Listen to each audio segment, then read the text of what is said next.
Welcome back to another episode of Timeout with Makali. My name is Makali Pennyhook, and I'm coming back to you with another great episode today. There is so much to discuss coming back from this weekend, Championship Sunday. I'm in a little bit a different setup. You guys can obviously see I'm in a different setup. I'm back on campus. I'm in college right now, back for my second semester, and I'm back in my dorm where I'll be doing episodes from here. Hopefully some back home. But we're doing the episodes here back in the college dorm. There was two games on Championship Sunday. The first one, 3:00 game, was obviously a blowout, and we'll get to that one. And the second one was obviously the game of the entire weekend and the game of the entire Sunday. We now have our official Super Bowl matchup between the Kansas City Chiefs and the Philadelphia Eagles again in the rematch of Super Bowl 57. And the Chiefs continue to prove that they're inevitable. They just keep on winning. And they beat the Bills for a fourth time in the postseason, ending Josh Allen's season for the fourth time. What went wrong again for Buffalo? We will discuss that. And meanwhile, the Eagles absolutely dominated the Washington Commanders in a historic beatdown. Go Birds.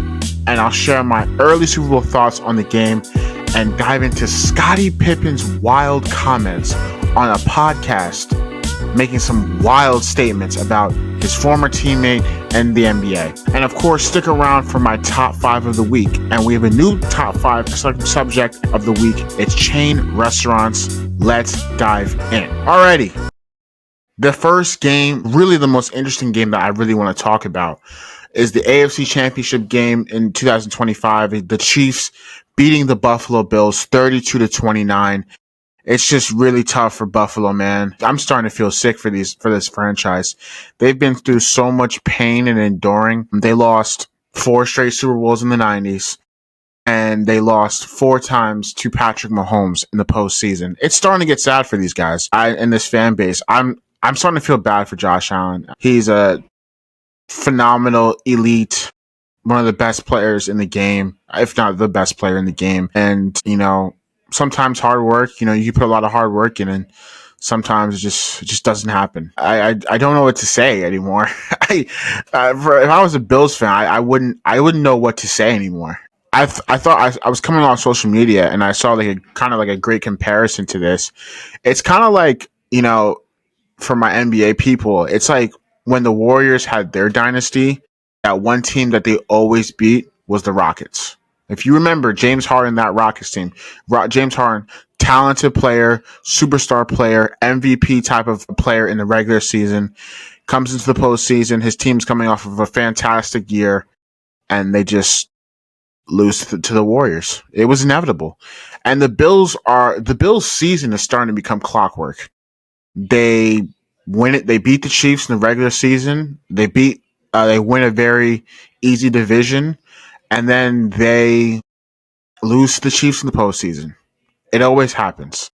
I'm starting to feel bad for, Josh Allen, the Bills, and Sean McDermott and that franchise. It's just been through hell and back, man. I thought the Bills honestly played a really good game. I thought, they didn't turn over the ball, even though they had 5 fumbles. They got the ball back. They were able to keep possession of the ball. They didn't turn over the ball. They scored quite a few times, and then they ran the ball over the Chiefs. And I think, honestly, and we'll get into it later, I think the Chiefs kind of showed some cracks in their defense and how to beat them. But in the end, I think the Chiefs just made more plays, man. That's just what happens. That's what the theme of their dynasty has been. They make more plays than the other team. You can have a sensational, the other team and the other quarterback could have a sensational game. But in the end, the Chiefs, they make more plays, man. They make more plays. And that's why, they've had this league on a chokehold. I thought their offense played really well for the most part. Their defense, they showed up with a turnover, getting the ball out from Mahomes. The 4th and 1 call, the QB sneak, it was definitely a tough call, man. I thought it was a bad spot, honestly. I'm not going to sit here, and I'll get into that in a second about, the Chiefs hate and blaming the refs and whatnot. I'm not going to sit here and just act like, the refs for the reason why the Chiefs won. They just made more plays than the other team. The fourth and one was a bad spot. Honestly, it was. I think it should have been a first down. A lot of people thought it should have been a first down. I thought it was. I thought it was a first down when I initially saw it. I thought it was a first down. But they made the refs made the call that they said he was short, and there wasn't enough evidence to overturn the call.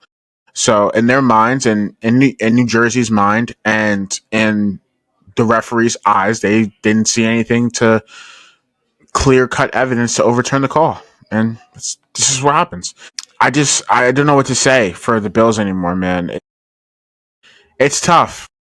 It's just tough, but it's almost like Jordan with the Knicks. Knicks fans in the 90s had some really good teams, man, but they just faced Jordan.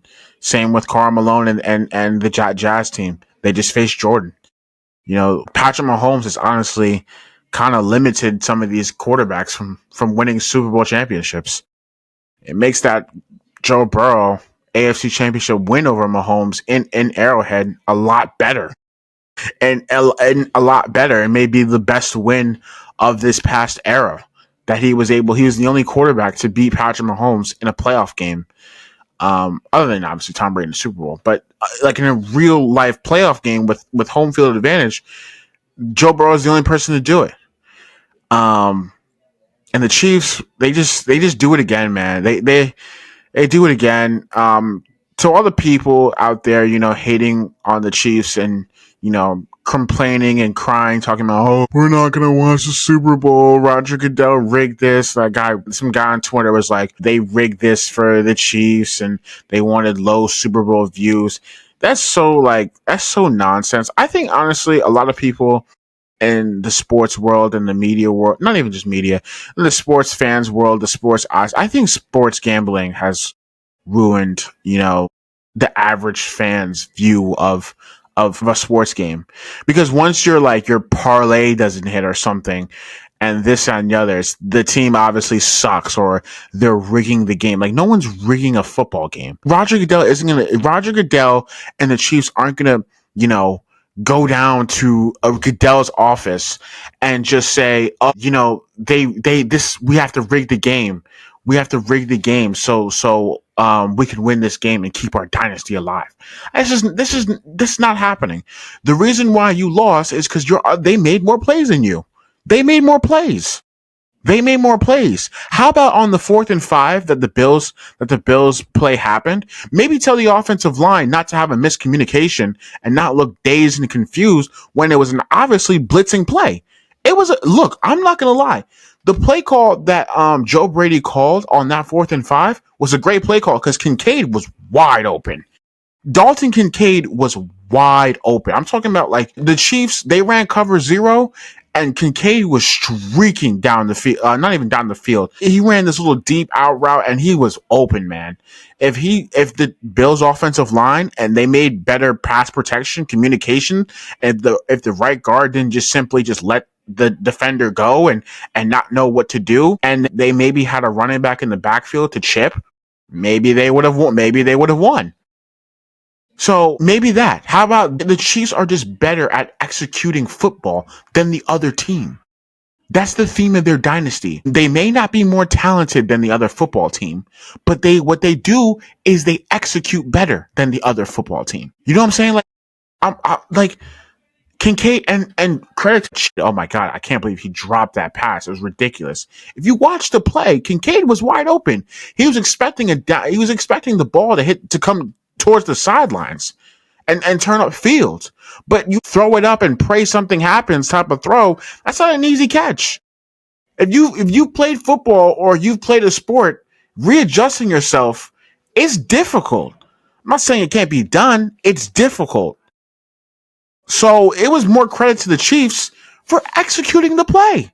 And the Bills' lack of ability to not executing the play, knowing that on 4th and 5, hey, we know Spags likes to blitz on these downs. On 4th down, he's setting the house. They run cover 0 on they were running cover 0.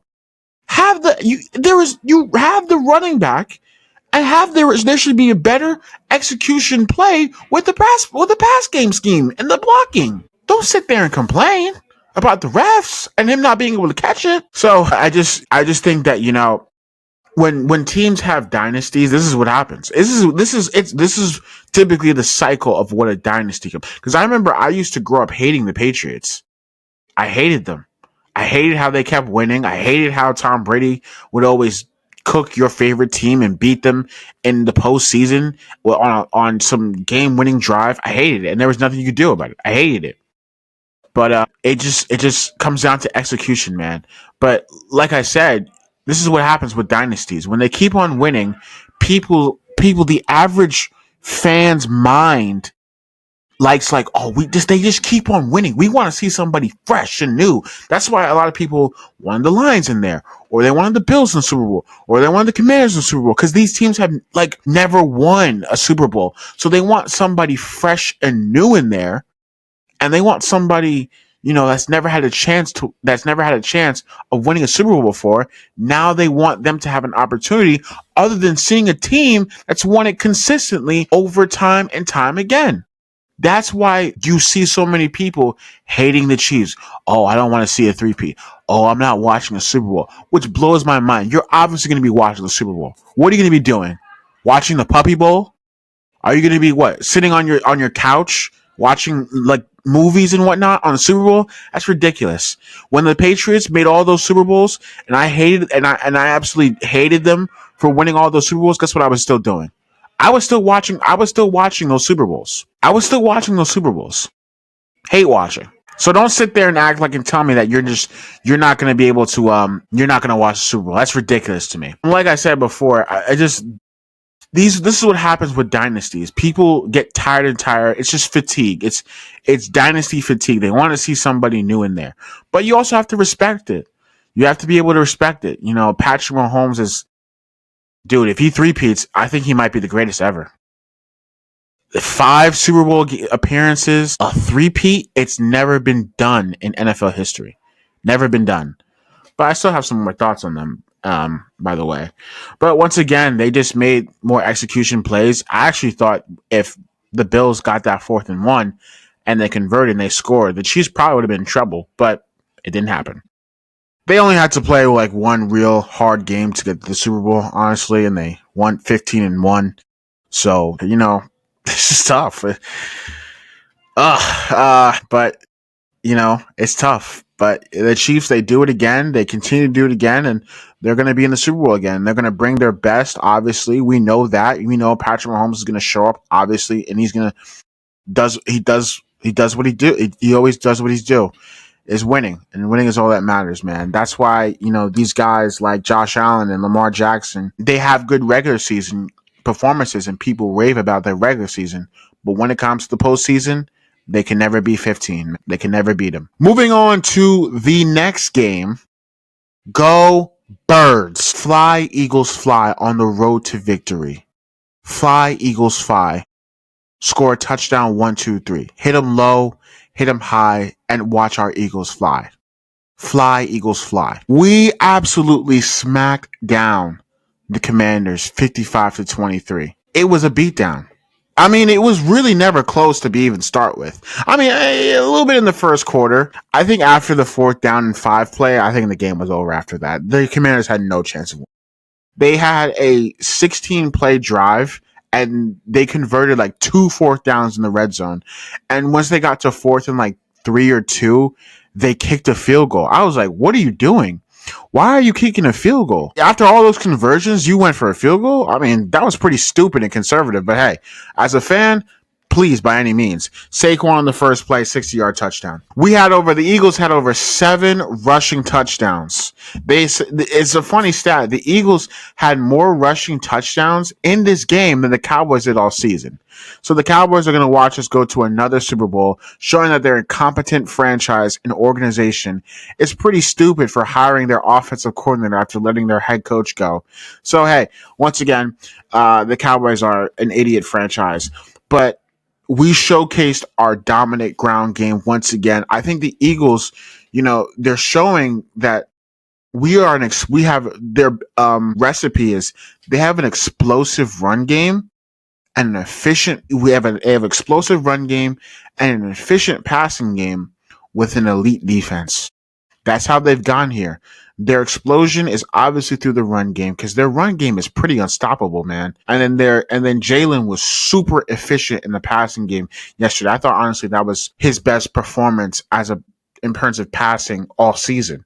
And I had said it before on the previous episode that the offense was going to have to play their best game of the season to be able to win this game, and they absolutely did. Kellen Moore, I think honestly, he emptied his playbook for this game. I mean, I'm seeing creative plays that the Eagles typically never run. I'm seeing pop passes to Devontae Smith. I'm seeing sweet plays to Dallas Goedert. I mean, there was this one little play that Dallas had where there was confusion to the linebackers, to the backers, and then confused the secondary. He was wide open. The play calling that Kellen Moore had was phenomenal. It was his best game of the entire season. It was Jalen's best game of the entire season. Like I said before, and I'll get into it in a little bit. They show the Eagles have an explosive running game. You have to be able to stop their running game, but they also have an efficient passing game with an efficient quarterback and two elite receivers and a dominant offensive line, baby. It's what the Eagles do. We're back in the Super Bowl once again. 2 years and two appearances in the last 3 years the Eagles have made the Super Bowl. I'm telling you, the Eagles are the standard of the NFC, and if not for the Chiefs, in the NFL. Howie Roseman is the best general manager in football.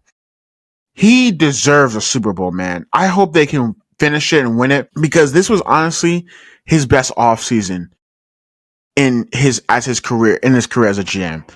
Signed a Defensive Player of the Year candidate with Zach Bond, an all-pro linebacker this year. Signed Mekhi Becton, who had a career year this year. Moved from tackle to guard, and he was phenomenal this year. So obviously, he signed Saquon Barkley. Probably, if not, if they can finish this is probably the best free agency signing in NFL history. Brought in two new coordinators who were way better than the coordinators last season, and they are part of the reason why they're going to the Super Bowl. Vic Fangio led the number one defense in the National Football League, and Kellen Moore, a notorious play caller who likes to pass the ball, changed his ideology to running the ball.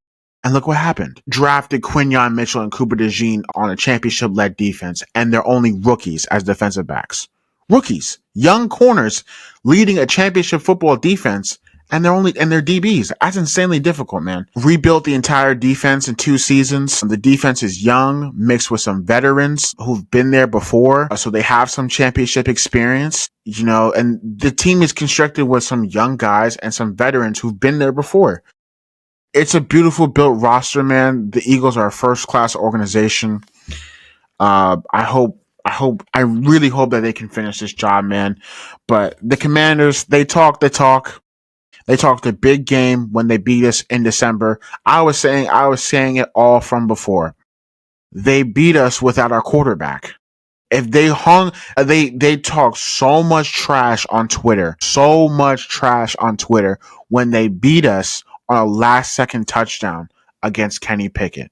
Frankie Louvu is an embarrassing, emotional, undisciplined player in the National Football League. That guy is garbage, dude. Out here jumping, encroaching on the tush-push play 4 times. He jumped over the center twice. Garbage player, dude. I'm so glad that we absolutely boat raced them and we gave them this, excuse my French, we gave them this ass whooping that they deserved. The fan base talks so much trash on Twitter, so much about Jalen Carter, so much about AJ Brown, so much about this player and this player. They talked so much trash and they said, oh, well, we're going to beat them because look what happened the last time. Yeah, the last time you played us, we didn't have our quarterback. And this time you got absolutely boat raced. This is what was supposed to happen the first time the second time we played them in DC. We were supposed to boat race them with our quarterback, and that's absolutely what happened. Marshawn Lattimore, you're a baby. Marshawn Lattimore, you are a baby. You got absolutely worked by AJ Brown all game. Devontae Smith and AJ had you in hell. I mean, that little skirmish you had at the end of the play, thinking that you all tough. You're not tough at all. You're not tough at all. You were in hell. And the Commanders, that was hey, I know he was injured and whatnot. Maybe he'll be straight for next season. He was terrible this year for the Commanders. Terrible. AJ whooped his ass. AJ whooped his ass. All right. Like I said, Commanders, I don't feel any remorse because their fan base talks so much trash and so much absolute delusion. Like they're thinking that they were going to win this game with a rookie quarterback. Jane Daniels, phenomenal player. Like CJ Gardner said, phenomenal player. Take your ass to Cancun University. Cancun on 3. And I got a lot to say, man. A lot of people troll. I've been an Eagles fan all my life, and all my life I've been trolled because I live in a Giants fan base territory, and the Giants are not, and also their Giants are a disgrace too. Their franchise and their organization and their fan base is a disgrace. They don't know what winning is. They don't know what winning looks like. But we won 4 Super Bowls. Your franchise since then has been a disgrace, an absolute disgrace. Disgrace. You won 3 football games this year, and our backups. Dude, the Eagles' backups was able to beat the Giants' starting lineup for this season. The Eagles' backups were able to beat the Giants. Man, I mean, I have no remorse for the Commanders, and once again the Giants, who are a disgrace as well. Yeah, like I said, the ass whooping was so bad that our 3rd string running back, Will Shipley, had a big run. Will Shipley had a great game. You know, obviously he got some garbage time minutes, right? But he also had the big special teams fumble when he caused the fumble. Had the big special teams return that set them up in good field position on the kickoff, the first kickoff to us in the game. Was great on special teams. He deserved that touchdown after that long run. Homeboy a little slow though.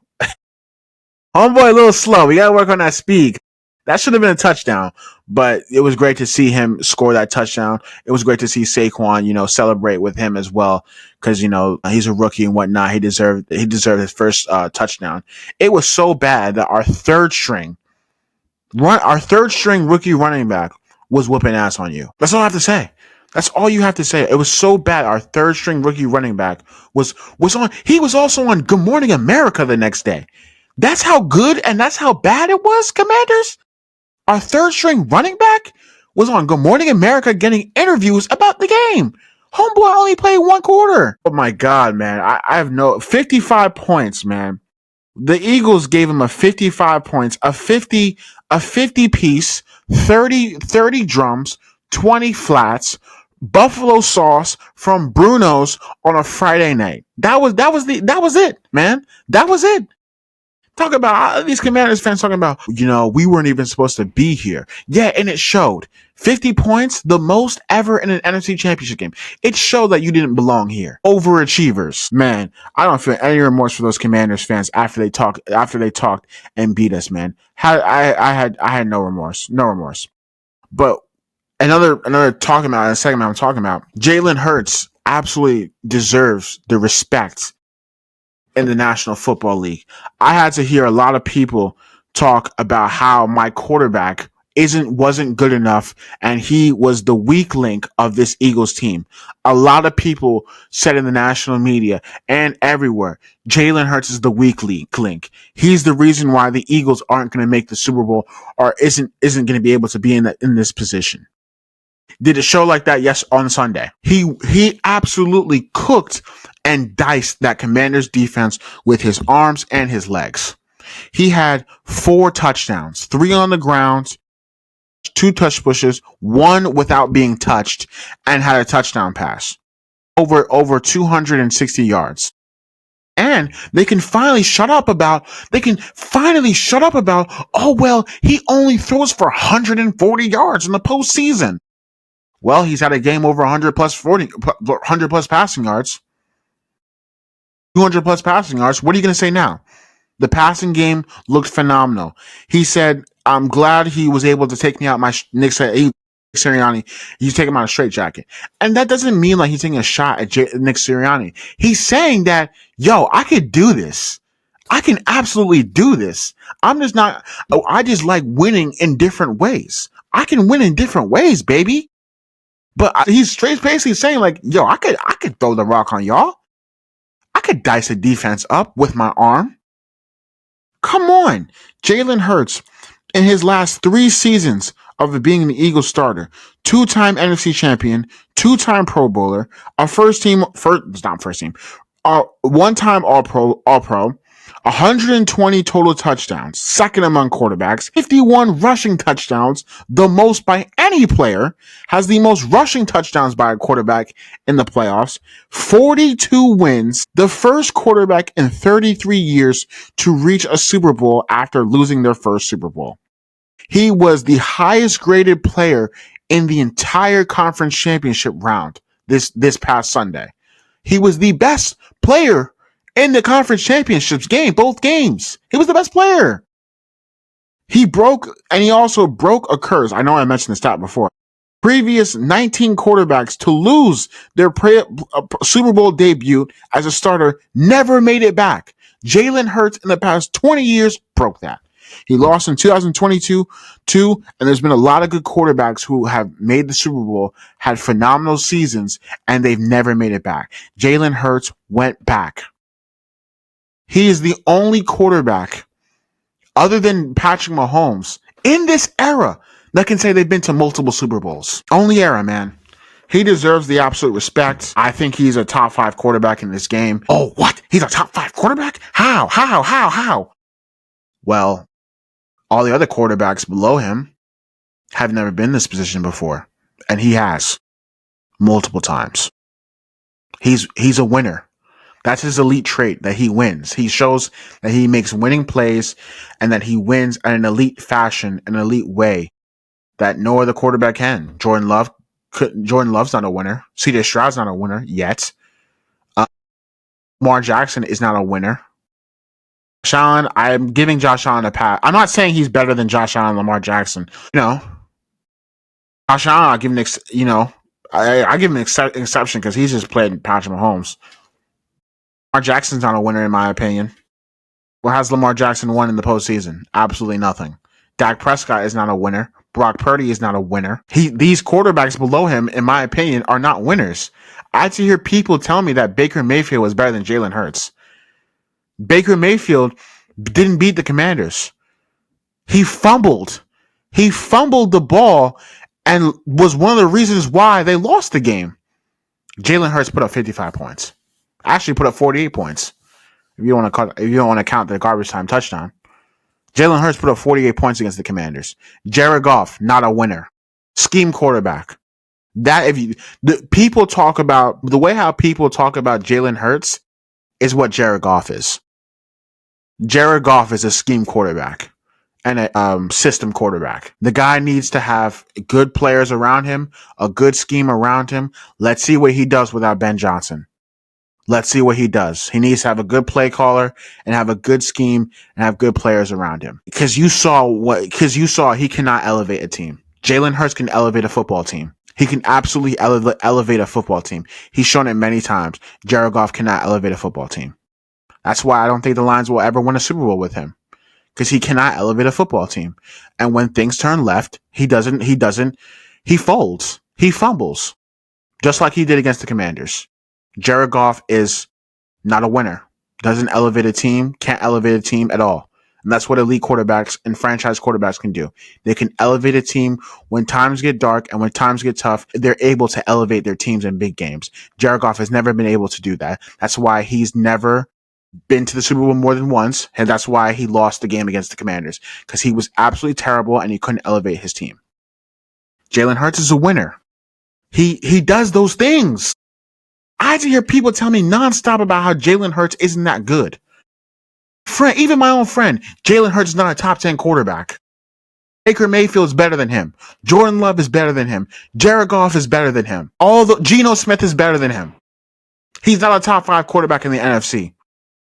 He's the best quarterback in the NFC. Dak Prescott's better than him. Dak Prescott got has never even sniffed a conference championship game, and Jalen Hurts has 2. When they talk about my quarterback, just mention that he's a winner, and he's been able to do things that your quarterback has never been able to do, other than Patrick Mahomes.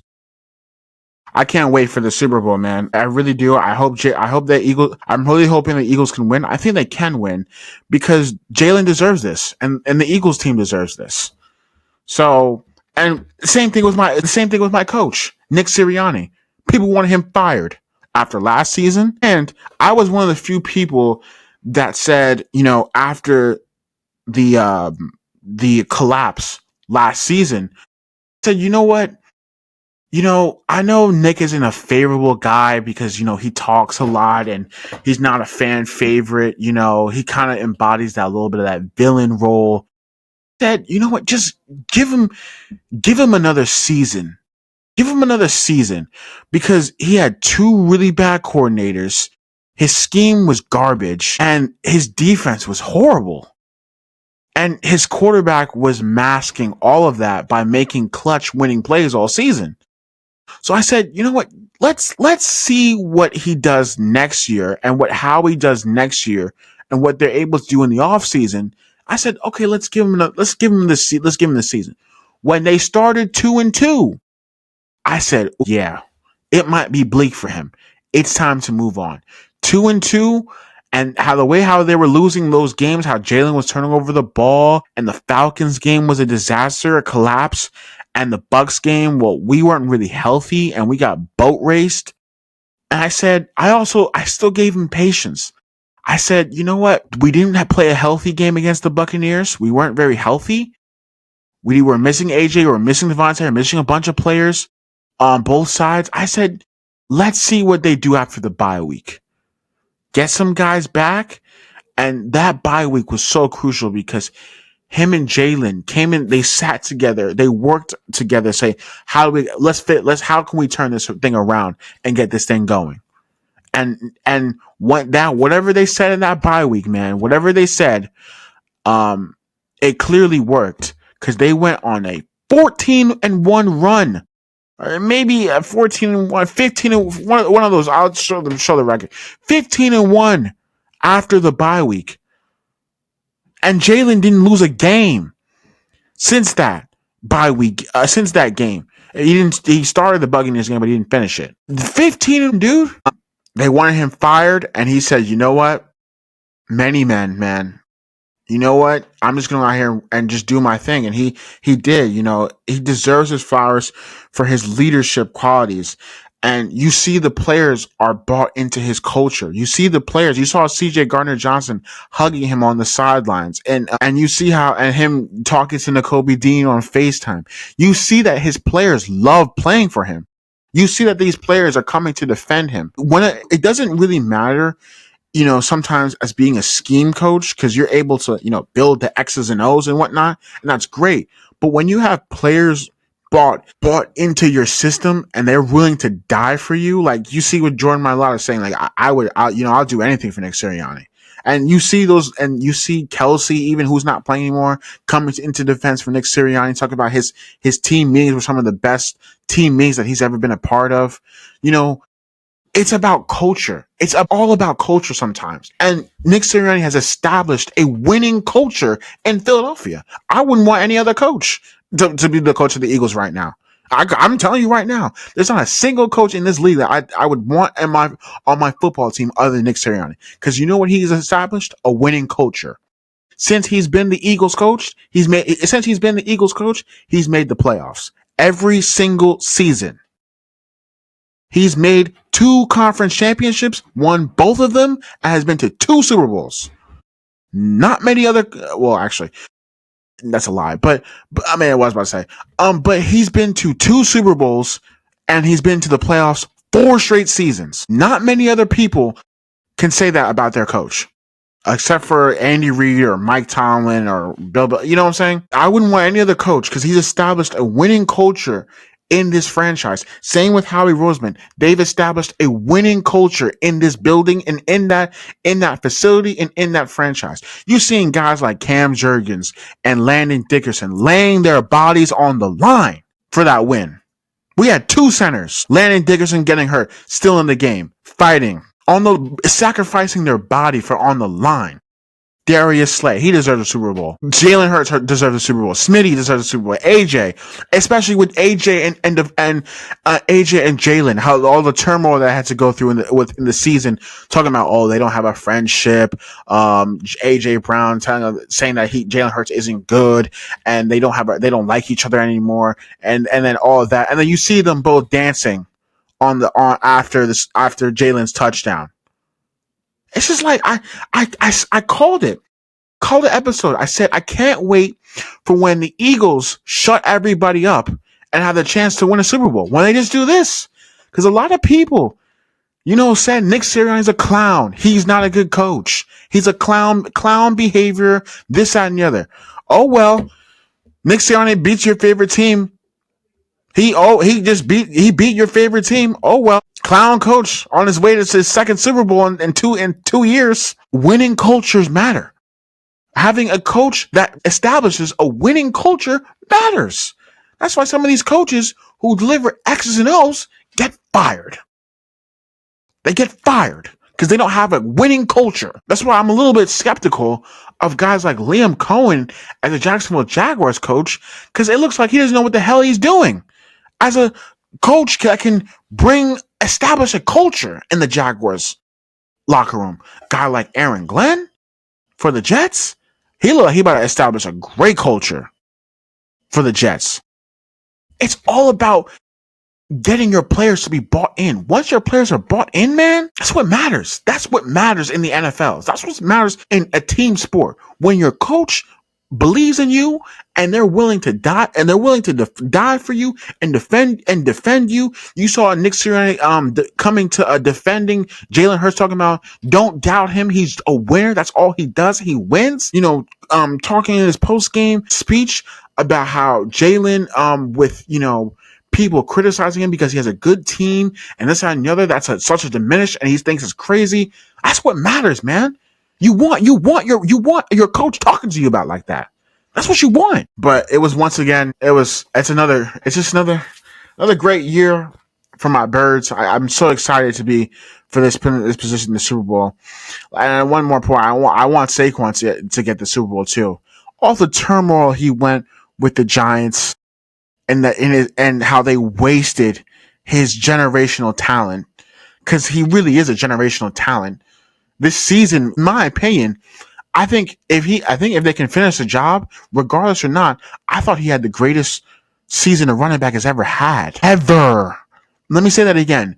I think Saquon Barkley is having the greatest season a running back has ever had.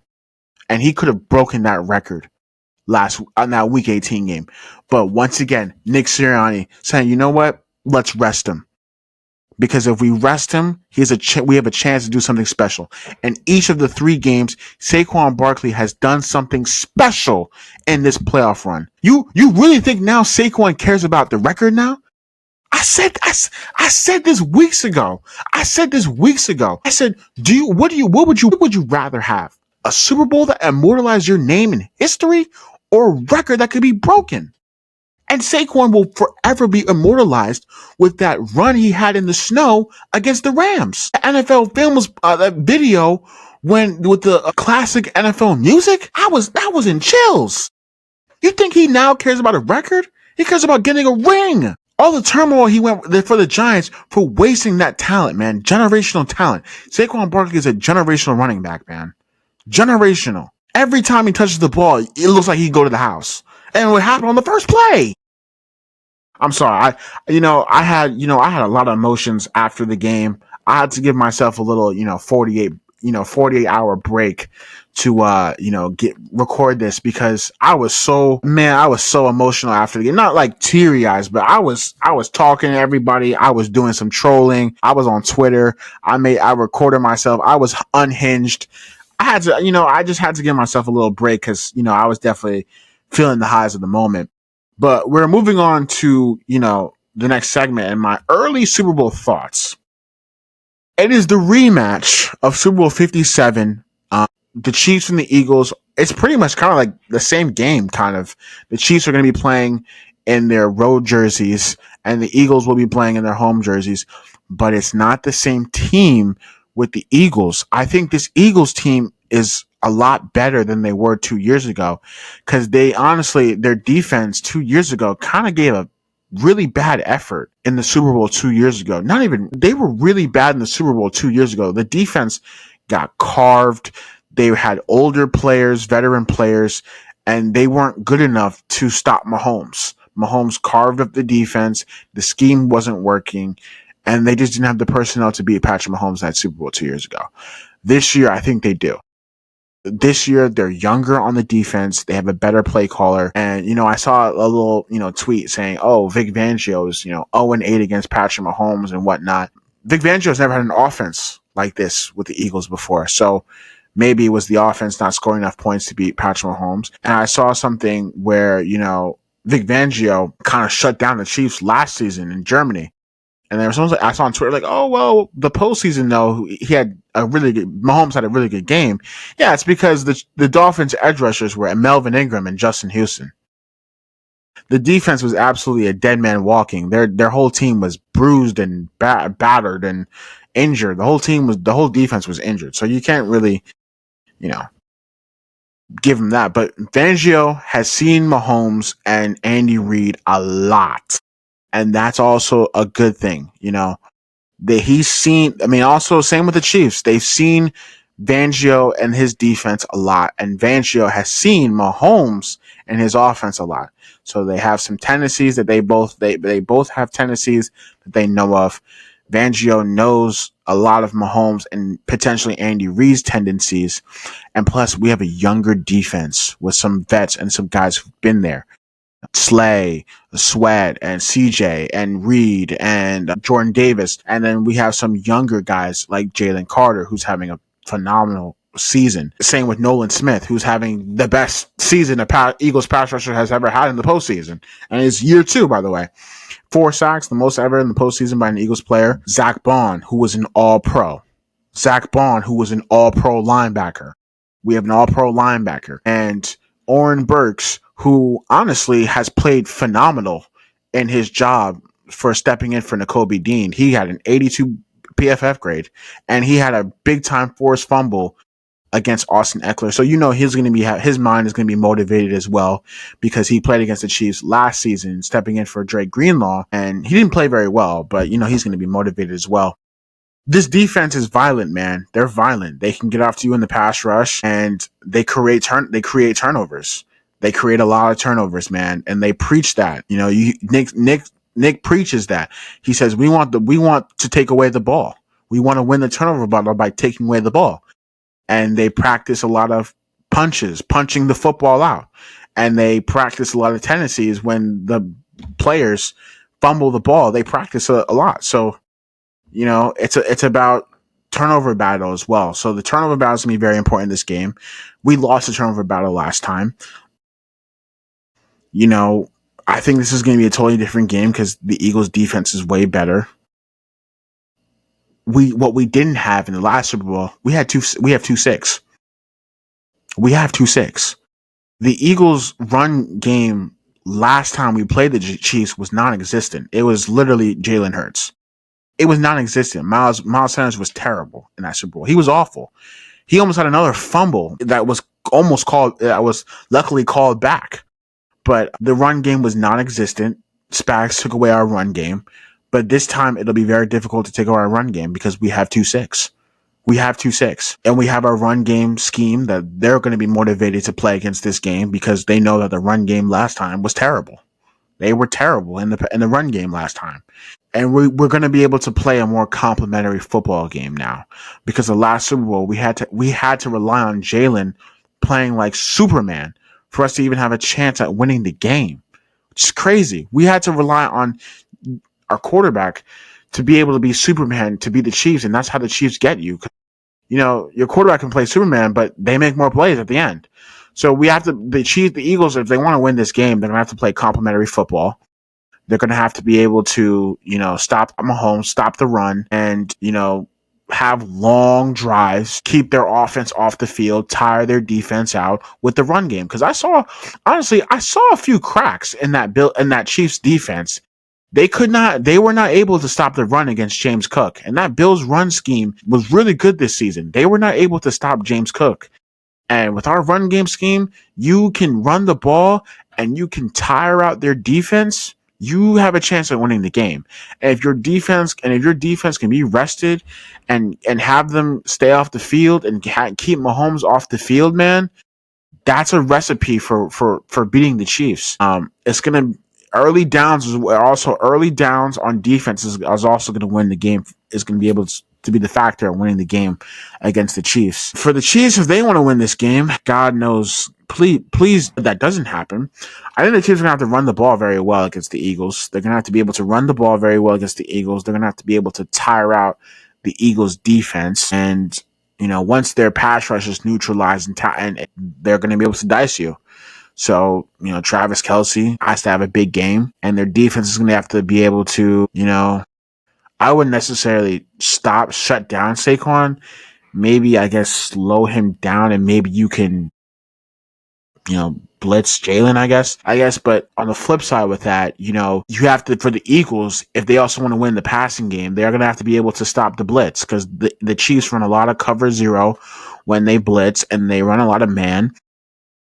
So you're going to have to be able to beat them with that. They're going to have to be able to be very good against the blitz, and they were very good against the Commanders' blitz on Sunday in terms of the passing game. Running game wise, the blitz, they were terrible, but the passing game wise, I thought they were very good against the blitz. They're gonna have to have some blitz beaters. They're gonna have to be able to run some screens and whatnot, and be able to neutralize the Chiefs' blitzing schemes. So it's gonna be another classic game, in my opinion. I think it's gonna be another close game, and I think I won't. This is my early thoughts. Next episode will be my full thoughts. This is just early thoughts in the game. It's probably kind of like the same matchup, but this time it's going to be in indoors with a dome in New Orleans. Last time it was in Arizona. Sun was beaming a little bit. So yeah, it's going to be on Fox once again. It's just kind of like the same matchup. But those are my early thoughts. And then the next segment of the show and episode, Scottie Pippen has been taking some shots at LeBron James and Michael Jordan and talking about his NBA career and showing a little bit of bitterness, in my opinion. Does he have a point? We'll break it down, and we will show the video of what Scottie Pippen said against his NBA career. So your position is still in the game of NBA. You're the greatest of all time all around. I'm speaking from a team standpoint.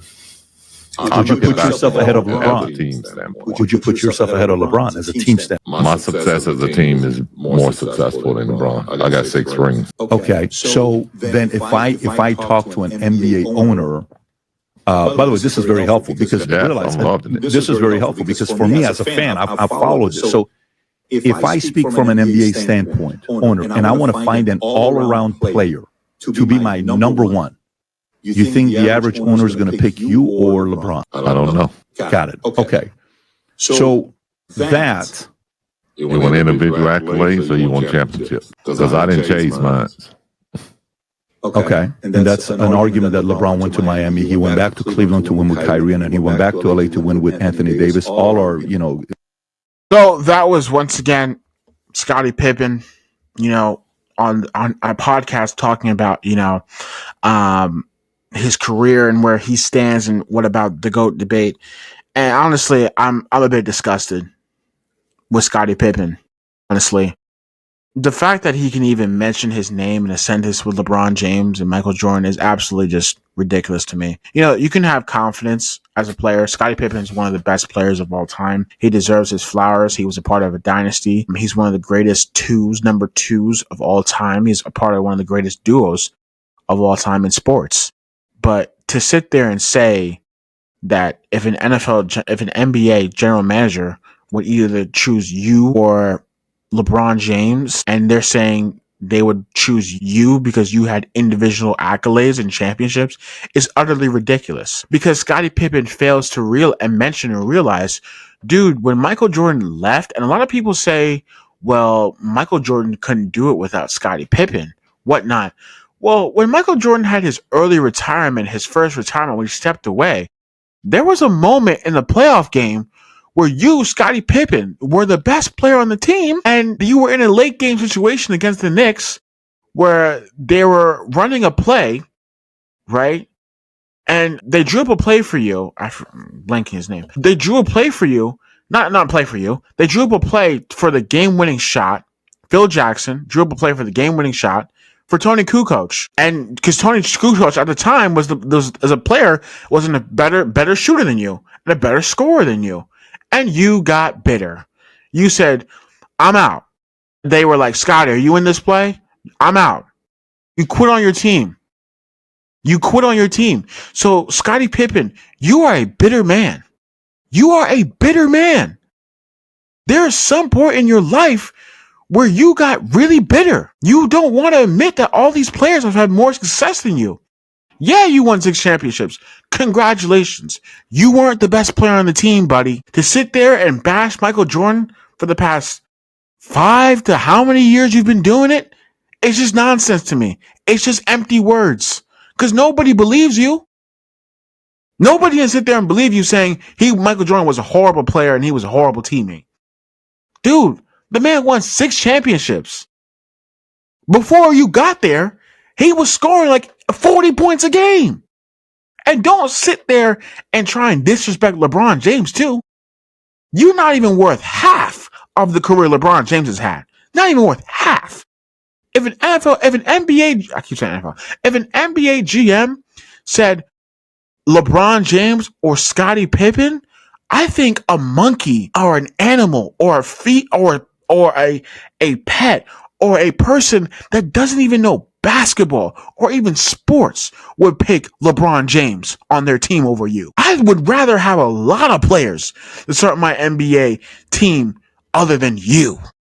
So don't sit there and act so bitter. I don't know where in your life where you've acted so bitter. You talk about how you were hated, how you were viewed on The Last Dance. It's the truth, bro. It's the truth. Now, I feel you about how your contract went down. I think you absolutely got hosed with your contract for sure. But you were viewed a horrible teammate when you decided to quit on your team and not be in the play. It's fine. Tony Kukoc was a better scorer than you. You were an amazing two-way player, but you were not like this volume shooter that Tony Kukoc was. And you quit on your team, bro. You quit on your team. You're being a hypocrite. You're being a hypocrite. Now, a lot of people view Michael Jordan as this guy who was a fear-mongering teammate, but how he always took everything so serious because he knew how to win. Sometimes I'm not trying to be your friend. I'm trying to win championships, bro. That's the mentality. Maybe you had a soft mentality.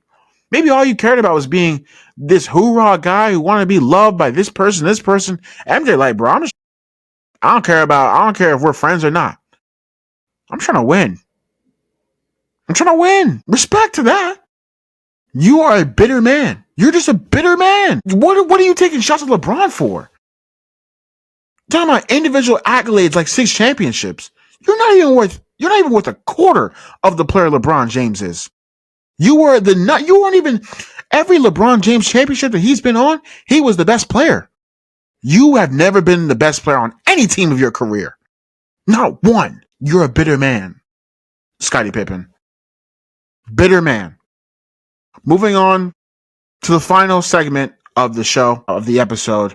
We're doing top 5 of the week. We're doing chain restaurants. Now, chain restaurants in America is a very huge thing, and I love, to get me a nice chain restaurant. I'm 18 years old. I'm a teenager.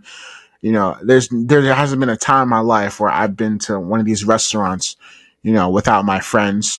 It's always a good time when, it's like, 11:30 or 12 o'clock at night and you're just at like an Applebee's with, the 4 of your boys. I think that's, the greatest thing in my opinion. And I've had a lot of, have fun times with these restaurants. But number 5, I would go with Olive Garden. Olive Garden, they have great breadsticks. In my opinion, their breadsticks are made to perfection. I like the spaghetti with the sausage. In my opinion, I think the spaghetti with sausage is my favorite meal. And the breadsticks, that's it. Wouldn't put Olive Garden anywhere higher than that. So I've only been a few times, but Olive Garden is definitely number 5. Number 4, Chili's. Chili's is, I honestly, I didn't really have too good of an experience with Chili's, but I rated them 4 because they had to be better than Olive Garden. Chili's is kind of like that, Tex-Mex and whatnot food. My chicken fingers that I had weren't very good, but the mozzarella sticks is the next time. Next time I go there, I'm getting the mozzarella sticks and fries. Mozzarella sticks, very good. And Chili's is kind of more efficient with like their system. So I go Chili's number 4. Number 3, I go with Longhorn Steakhouse, another like little chain restaurant that me and my friends went to all the time, especially like after school or whatnot. Great steaks, in my opinion. Get your little stuff ribeye right there with, double-sided fries and a drink. Boom, you're good to go, man. Love Longhorn. Longhorn's definitely number 3, in my opinion. Number 2 is Applebee's. Applebee's. Great value food, great value menu, not too expensive. Great food. They're open late. This is another place where me and my friends have been to a lot, especially like late at night after hanging out. Great place to eat and find food and have an enjoyable time. Number 1, I gotta go B-Dubs. This is the B-Dubs. B-Dubs is like, if you are a sports fan, this is the place to go to watch a sports game, to eat like classic American food with wings, burgers, nachos, whatnot, and whatever. Watching sports games. It's just a great time. It's always packed whenever the teams are playing. I watch the Yankees, get to the World Series at B-Dubs. It's just always a great time. And yeah, that's the top 5 of the week. And thanks. That's going to do it for episode number 11 of Timeout with Makali. We're in the new setup. I'm in my dorm right now in college. Please do not forget to subscribe, leave a comment, and follow the show on YouTube at Timeout with Makali and on Apple Podcasts, Timeout with Makali. Thanks for tuning in, and I'll catch you guys in the next time. Peace.